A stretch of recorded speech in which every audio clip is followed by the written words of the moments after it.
Hi friends, welcome back to smart Rajeshwari kitchen. ఎలా ఉన్నారు friends? అందరూ బాగున్నారా? ఈరోజు మన ఇంటి రెసిపీ కొర్రల అన్నము చికెన్ పులుసు అండి. చాలా బాగుంటుంది. ఒక్కసారి ఇలాగా ఈ కాంబినేషన్లో చేసుకోండి. ముందుగా కొర్రలు టీ కప్పుడు తీసుకున్నానండి నేను. మనం టీ తాతాం కదా, ఆ గ్లాసుడు తీసుకొని చక్కగా క్లీన్ చేసుకొని ఒక పావు గంట నానబెట్టి ఉంచానండి. చూసారు కదా, చికెన్ పులుసు కూడా చక్కగా ఉడికిపోయింది.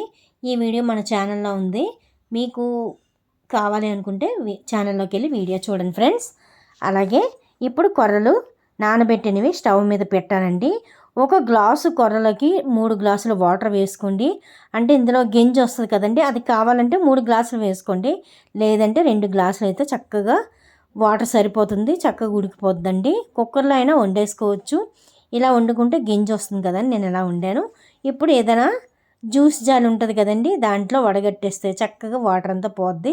మనం కన్నాలది ఏదైనా ఉంటే దాంట్లో అయితే ఈ కొర్రలు చాలా చిన్నవి కదా, అందులో రైస్ బయటకు వచ్చేస్తుంది. అందుకని నేను జ్యూస్ జాలిలో వడగట్టానండి.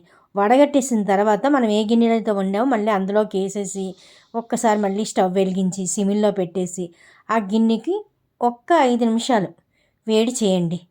అందులో ఉన్న వాటర్ అంతా పోతుందండి. అప్పుడు వడ్డించుకొని తినండి, సూపర్గా ఉంటుంది. చికెన్ పులుసు వేసుకొని చక్కగా ఇలా కొర్రలన్నం వడ్డించుకొని ఎక్కువగా కలుపుకోండి. పులుసుని కలుపుకొని తినండి, భలే ఉంటుంది ఫ్రెండ్స్. ఇంకా చెప్పలేము ఆ టేస్ట్ని, తింటేనే తెలుస్తుంది. అంతే ఫ్రెండ్స్. చికెన్ పులుసు మటుకు కొద్దిగా పులుపు ఎక్కువ వేసుకోండి.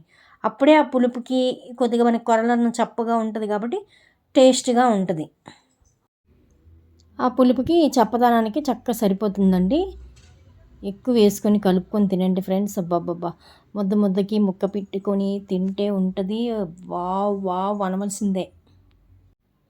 అంతే ఫ్రెండ్స్. మళ్ళీ మంచి వీడియోతో వస్తా friends. Thank you for watching. మీరు చేసుకోండి, హెల్త్కి చాలా మంచిది. Bye friends, bye bye.